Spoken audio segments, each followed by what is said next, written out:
साथियों नमस्कार, मैं असलम चौपदार फेसबुक लाइव में आप लोगों का हार्दिक स्वागत है। और लगभग 7 बज चुके हैं शाम के, और इस समय हम हैं शहीद स्मारक पे। शहीद स्मारक पे राजस्थान के युवा साथी जिन्होंने एकजुट होके रीट में पद भर्ती को लेके एक आंदोलन छेड़ रखा है, और जिस प्रकार से सरकार ने आज जो महंगाई बचाओ नाम से एक जो रैली की है, सभा की है, उसका भी असर मिला है दोनों तरफ से। युवा राजस्थान का हर जगह से निकल के आया है, और आज भी मैं शहीद स्मारक पे बैठा हूँ। कई प्रकार की बातें निकल के आई, कई प्रकार के युवा साथियों ने अलग अलग बातें मनगढ़ंत तरीके से पेश करने की कोशिश की।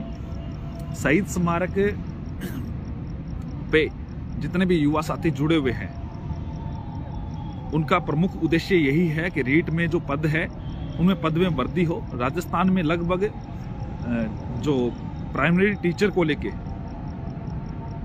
लगभग 90,000 से अधिक पद खाली है, और इस सरकार ने लगभग 2 साल से भी अधिक समय हो चुका है। 24 दिसंबर 2019 को कोविड से पहले रीट के एग्जाम को लेके घोषणा की गई थी 31,000 पदों पे।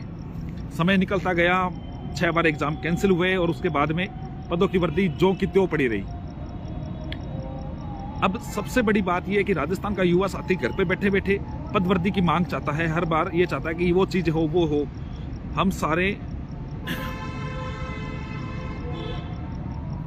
शहीद स्मारक पे अभी शहीद स्मारक से है।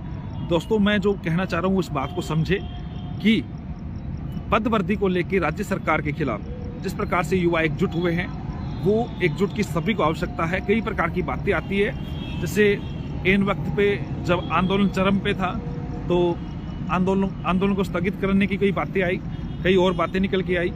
लेकिन राजस्थान का तमाम युवा यही चाहता है कि पदवृद्धि हो। पदवृद्धि के लिए आप सभी को एकजुट होना पड़ेगा, एक साथ आना पड़ेगा। बहुत प्रकार की बातें आज भी निकल के आई। कई लोगों ने ये कहा कि बीएड बीएसटीसी प्रकरण को लेकर असलम चौपदार ने इस मैटर को घसीटा है। तो मैं आपको बताता हूं, मैं इस मंच पे जब आया सभी के बीच में यही बात रखी कि आज का जो मुद्दा है वो जो बीएड बीएसटीसी का प्रकरण है वो भविष्य के गर्भ में है, और आज का जो मुद्दा है वो पदवृद्धि को लेके है। मैं रात को लगभग खुद 375 किलोमीटर की ड्राइव करके पहुंचा आप लोगों के बीच में। आप लोगों की जो डिमांड थी उसके हिसाब से ईरा जी पहुंचे, और कई प्रकार के लोगों को ये हजम नहीं हो रहा था। उन लोगों को जिन्होंने कल ये तक घोषणा कर दी थी एग्जाम्स, ये जो आंदोलन है वो स्थगित हो गया, और कई प्रकार के इन्होंने कहा कि आप बीएसटीसी के मुद्दों को लेकर लड़ रहे थे। लेकिन बीएड के जितने भी साथी थे उन्होंने स्पष्ट तौर से कहा, जब हम बीएसटीसी के साथियों के नेतृत्व में हम इस मुद्दों को लड़ रहे थे तो हमें कोई आपत्ति नहीं थी। लेकिन चलो, उन चीज़ों को लेके हमें कोई चीज़ों को चर्चा नहीं करनी है, लेकिन आप सबको एकजुट होना है, एक साथ आना है। शहीद स्मारक पे अभी भी कुछ लोग बैठे हैं, अपनी मेहनत के हिसाब से कार्य भी कर रहे हैं। सभी लोग इस ठंड में भी घर से बाहर निकले हुए हैं, घर के हिसाब से काम कर रहे हैं। तो आप सभी लोग एकजुट होइए, शहीद स्मारक पे पहुंचे, और अपनी मांगों को मनवाने के लिए सरकार को, देखो, अगर इतनी आसानी से आज़ादी मिल जाती तो फिर इतना लड़ना नहीं पड़ता, संघर्ष नहीं करना पड़ता 1947 से पहले। तो लेकिन अब जो वर्तमान के संदर्भ में आप सभी लोग इस बात को ध्यान रखना कि आपको आना पड़ेगा, एकजुट होना पड़ेगा। वो लोग जिन्होंने सवाल उठा रहे थे किसी प्रकार से कि क्या है बीएड बीएसटीसी प्रकरण में आपका क्या रुख था, क्या नहीं था, उस मुद्दों को लेके हाईलाइट करने की कोशिश कर रहे हैं, लेकिन आपको थे वो वर्तमान में मौजूद नहीं है। हालांकि ये चीजें वास्तविक स्थिति से अवगत कराने की जरूरत नहीं थी इस चीज को कि मैं आपको यहां से दिखाऊं नहीं दिखाऊं, लेकिन एकजुट होइए दोस्तों। वक्त है साथ आने का। साथ आके इन जो मुद्दा है जिसमें युवा का भविष्य छुपा हुआ है, जिसमें युवा एकजुट होगा तो काम होगा, तो आप सबको साथ आना पड़ेगा, एकजुट होना पड़ेगा। जब आप चेंज की सांस लेने के लिए, जब आप नौकरी की जो आस पाल के यहाँ से निकले हैं, बहुत युवा साथियों को लगता है कि हमारे नंबर तो अच्छे हैं लेकिन क्या पता पद कम है तो होगा नहीं होगा, बीच के बाउंड्री में फंसे हुए। तो आपको एकजुट होना पड़ेगा, सभी को एकजुट करना पड़ेगा। और कई लोग जो मैंने आज जो शायद लाइव नहीं किया था यहाँ पे, मैंने यही बात रखी थी कि ये जो मुद्दा है वो सबको एकजुट करके ही कार्य हम उसको संपादित कर सकेंगे, उसके अनुसार कार्य कर सकेंगे। कई प्रकार के जो युवा साथी है जिनको शायद तक मैं पसंद नहीं था, हो सकता है अलग मुद्दों पे, विचारधाराओं पे मैं पसंद नहीं हूँ, लेकिन आज का जो मुद्दा था वो 50,000 पदों के लेके था और उसी पे मैं अडिग था और अडिग हूँ। हाँ, और इसके अलावा हमने सुबह तय किया था कि ये जो आंदोलन है जब नेतृत्व विहीन हो रहा था तब ईरा जी के नेतृत्व में ये आंदोलन की विचारधारा रखी और मैंने स्पष्ट कहा सभी के बीच में कि मैं एक सक्रिय सदस्य के रूप में सबसे पीछे की पंक्ति में बैठ के आप सभी को जितना मेरे से जो फायदा होगा वो मैं करवाने की कोशिश करूंगा। इसी दौरान जब इंटेलिजेंस की इनकी टीम आती है, बच्चों को डराया जाता है पुलिस प्रशासन के द्वारा, तभी उनके बीच में मैंने बात रखने की पूरी कोशिश की, सभी के बीच में अपनी बातों को समझाया। और ये जरूरी है, युवा की हक की जब भी जरूरत पड़ेगी मैं हमेशा प्रतिबद्ध हूं और हमेशा खड़ा रहूंगा।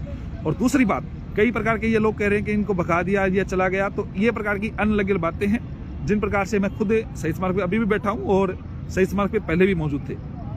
और देखो, एकजुट होना पड़ेगा, सोच समझ के कार्य करना पड़ेगा सभी युवा को, तभी इस बात पे हम इस बात को आगे बढ़ा सकेंगे। मेरे साथ जो साथी बैठा है, क्या नाम है भैया? कानाराम जालोर से। ये भी बीएसटीसी के हैं, बीएसटीसी के हैं। और स्पष्ट तौर से यहाँ मुद्दा बीएड बीएसटीसी का नहीं है, यहाँ मुद्दा पदवृद्धि का है। बीएड बीएसटीसी का मुद्दे के बारे में मैंने कहा था भविष्य के गर्भ में है, न्यायालय में है, और जो भी होगा वो युवा के बीच में होगा।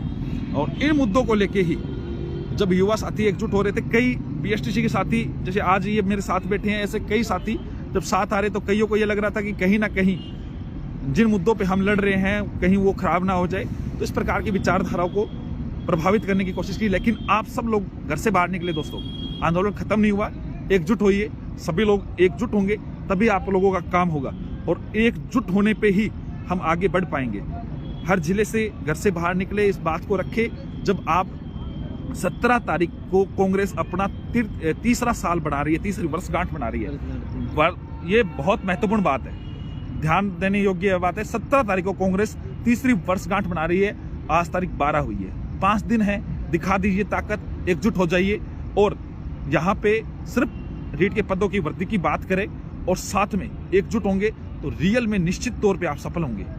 और दूसरी बात, 17 के बाद में कोविड प्रोटोकॉल या गाइडलाइन का न जाने किस प्रकार की बहानेबाजी करके सरकार आप सबको पैक करवा देगी, लेकिन उससे पहले सरकार किसी भी प्रकार से युवाओं का विरोध नहीं लेना चाहेगी।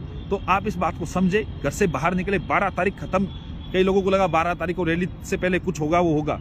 मैं कह रहा हूं 17 तक आपके पास मौका है, अपॉर्चुनिटी, अपनी ताकत दिखाइए। जो भी चीजें हैं उन चीजों को, जो विरोध है, जो आपका किसी प्रकार से वैचारिक मतभेद है, उन सबको बाहर रखे, साइड करें, एकजुट होकर काम करें और निश्चित तौर पे युवा सफल होगा। और ऐसी उम्मीद के साथ सरकार को भी इस मामले का संज्ञान है, पूरी तरह इंटेलिजेंस की रिपोर्ट है, जब आप सभी साथ आएंगे तब इस बात पे कार्य होगा। आप सभी लोगों का पुनः धन्यवाद, जितने भी मेरे से लाइव जुड़े उस बात को समझे, बहुत बहुत धन्यवाद। जय हिंद, जय हिंद, जय भारत।